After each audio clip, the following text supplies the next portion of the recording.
So yung akala ko na alam ko na yung Milan, kabisado ko na, hindi pa pala. Marami pa talaga akong napakarami pang corner na hindi napupuntahan. Kagaya nito, itong part na ito na may kanal, hindi ko pa napuntahan nito. Si paring Marlon, sa kanila ako matutulog, sila magpapatulog sa akin ngayong unang araw ko dito sa Milan. At sa mga susunod na araw, hindi ko pa alam kung saan ang destination ko. Ang travel na ito, hindi ako magbablog siguro na masyado.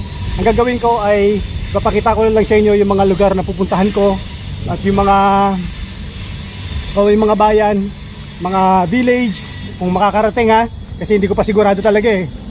Baka mamaya sumuko ako, bahala na. Kaya yun, ngayon gagala muna kami. So see you guys, keep following, okay? Turo pala nakakasakop. So, wala ka na makikitang ganyang tulay. Oo. Ang gagawin pa ngayon. So iba rin talaga yung yung meron kang kasamang nakakaalam ng mga corner, bawat corner ng lugar na pupuntahan mo. Imagine, hindi ko naman alam to. So ngayon ko lang nalaman na may mga ganito rin pala rito. May kanal, ayan o. Ganda ng tulay doon. So iba ito, hindi ito dito lang din to sa loob ng Milan. Kasi pero mahirap puntahan. Dahil talagang natulo na. Oo. Talagang bibigay yung siniportahan agad. Siniportahan ako. Ganda-ganda na yung masisira. Ay, oo nga. Ito, nilagyan ng agad yung Oo. dahil tumutulo, sipin mo Oo. agad. Ayan. Ito. Ganda, lumang tulay no. Reserve talaga yung agad, no? Ayaw niya mag-iba. Yung tulay. Naglalabak na ng mga tao. Ito ang part ng Milan na hindi ninyo makikita. Ay, magagandang bahay yan. Ayun, lagi Saan? pinipicturan yan, no? Yan? Lagi nalala sa mga magazine. Oo? Sa mga diaryo. Kahit yung mga mahilig mag-picture ng photographer dyan. Lagi mo rin nakakita. Puro residensya lang to, di ba? Puro residensya lang. Oo, bahay yan. Puro kabahayan lang. Oo, ganyan.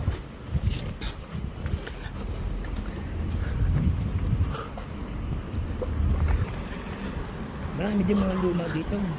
Ano pa mga kakaiba dito? Ganda rin tong neighborhood na to ah. Malapit na. Isa na lang ako. Isang ahon na lang. Isang ahon na lang. Nasa... Ayun, ito na makakaroon na yun. Ito muna kami. Ha? Ay, ng kahoy. Oh, beaver. Oo, Beaver yan. Daming beaver dito. Nakakawa ng mga dami. Ano no? Kaya nagkakaroon ng baka. Katuwa, parang malaking daga eh. Aba, ewan nga. Kaya sabi ko, ang pusa, talo ko ng pusa. Pero ngayon lang ako nakakita ng beaver na wild. Yung hindi wala sa kulungan. Yon, dito ang masaya rito sa Milan, no? Papakita ko sa inyo ah. So, nandito ako ngayon sa tambayan ng ating mga kababayan dito sa anong lugar to? Martisana. Martisana. Yun, Martisana ang tawag dito. So dito nagtatambay mga karamihan ng mga kababayan natin dito. Dito pag nagtambay ka dito, marami kang magiging kaibigan, tapos marami kang mabibili ng mga si Boss M. Tandaan niyo to, tandaan niyo mukha nito si Boss M ha. Boss M ang tawag diyan. Hanapin niyo lang yan dito sa Milan, kilala yan. Tapos marami mabibili, may mga lumpia, yan, may mga kakanin, halo-halo, may sabong din. Didinig yan, may sabong. Dalawang manila. So, masaya. So, yun ang pagkakaiba, no? Pag nandito ka sa Milan, dito ka nakatira, or kung gusto mong, kung gusto nyo nang makakausap, punta kayo dito sa mga lugar na to, kung saan nagtatambay ang mga kababayan natin. Masaya. Yan. So, tapos doon may ewan ko kung anong laro. Pusoy. Ayan. So may mga nagsusugal din, may mga doon. Tapos doon may mga nagba-basketball doon sa iba-iba. Tapos dito naman sa Kabong. So kakaunti pa yan kasi sabi nung kaibigan ko ay pag hindi holiday, kasi holiday ngayon, tsaka bukas hanggang linggo yata. Pagka hindi holiday, punong-puno halos ito ng mga Pilipino. Dito sila nagtatambay. So parang nasa Pilipinas lang. Parang sobra pa. Ayan. So pagka mahilig ka mag-business dito, pag mahilig ka sa mga luto-luto, yan, dito, mag-e-excel ka dito. Yun bumili kami ng lumpia. Ano ba ito? Lumpiang Gulay. gulay. Ayan Kainin natin. Kaya natin. Stiamo facendo? Pwede? Magkano to? Piso. Ha? Piso. Piso? 1 euro. Piso. 1 euro ang isa. Piso. Piso na tawag doon.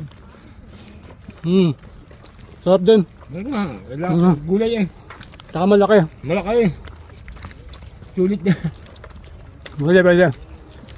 Kung gusto nyong kumain ng mga halo-halo, mga lumpia, mga pagkain Pinoy. At nandito kayo sa Milan. Marami yun. At nandito kayo sa Milan, hanapin nyo lang itong lugar na to. Matisana. Martisana. Ayun. Haka masisana. Ayun. Gabi na. Pumunta muna kami ng Duomo saglit. Mag-ikot-ikot lang kami ng 1 oras doon. Papakita ko sa inyo yung Duomo. Doon sa mga hindi pa alam kung ano ang Duomo. Dito sa Italy. Dito sa Milan.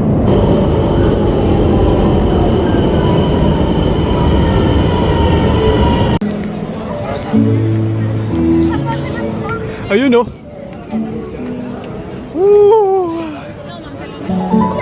Yan, dito na kami sa Duomo. Tingnan nyo. Ayan, yan. Ang ganda. Papasok kami sa loob doon mamaya. Doon sa loob doon, yung mga tindahan ng mga mahal. Ito yung Duomo, sa mga hindi nakakaalam. Duomo dito sa Milan. Ito yung kanilang famous na cathedral dito sa Italy. Yan yung pinaka-famous talaga. Yan. At maraming pwedeng puntahan dito sa paligid. Anong oras na pre? 9? Around 9, no? 9:20. 10? 9:20. 9:20 na, pero napakadami pa ring tao. Kaya nga kwentang oras tayo pumunta. Oo. So, sakto lang din kasi kung sa umaga, super init, super daming tao. Kaya recommended pag summer na ang punta rito ay ganitong oras, around 9 or 8 hanggang 11. Yan, daming tao niyan. Ingat lang sa magnanakaw. Alam niyo na, pag nasa Italy kayo o nasa Milan kayo, lagi niyo maririnig yung mag-ingat sa magnanakaw. Yun, tandaan niyo yan. So, kailangan siguraduhin naka-double lock ang aking belt bag kasi mahirap na. Dito talaga notorious ang mga magnanakaw. Yan, kailangan secure.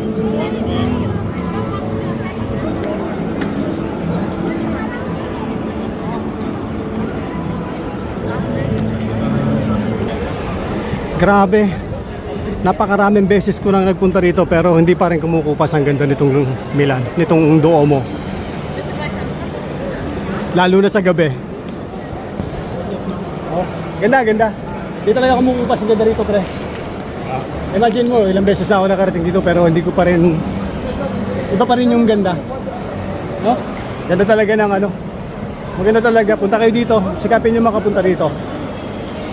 Pero wag kayong pumunta dito ng 1 day lang. Kasi hindi nyo may enjoy ang Milan ng 1 day lang. Oo, yun lang, wag mo masyadong summer. Kasi sobrang talagang init. Pawis talaga ako, tagaktak talaga pawis ko. Kaya ngayon kami gumala kasi napaka-init talaga, grabe, sobra. So, saglit lang yun, bilisan nyo. Bilisan nyo, punta kayo dito. Ha? So, tinan mo.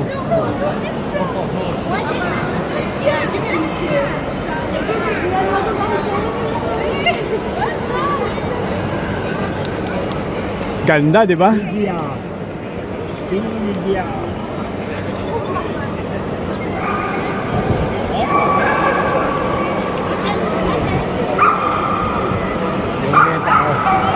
Yung di ba may? Yung mag-miss ka doon. Ha? Hindi na, ilang beses na ako nag-wish dyan. Yan, pag pumunta kayo dito sa loob, siguraduhin nyo magaganyan kayo, baka matupad yung inyong wish. Ganyan, iikot kayo ng 3 beses. 3 beses yan.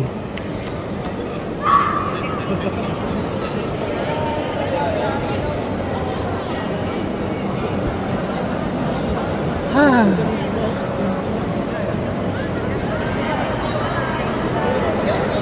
Ganda talaga.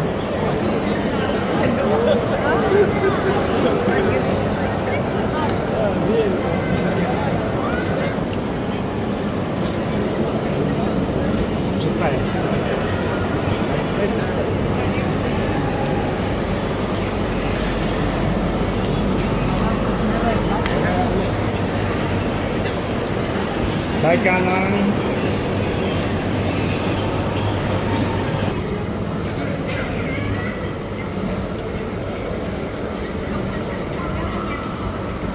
parang ang lamig. Ayos.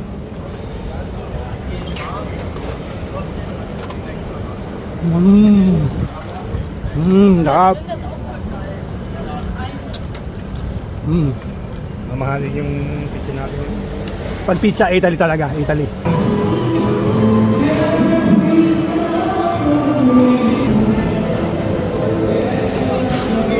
Ha?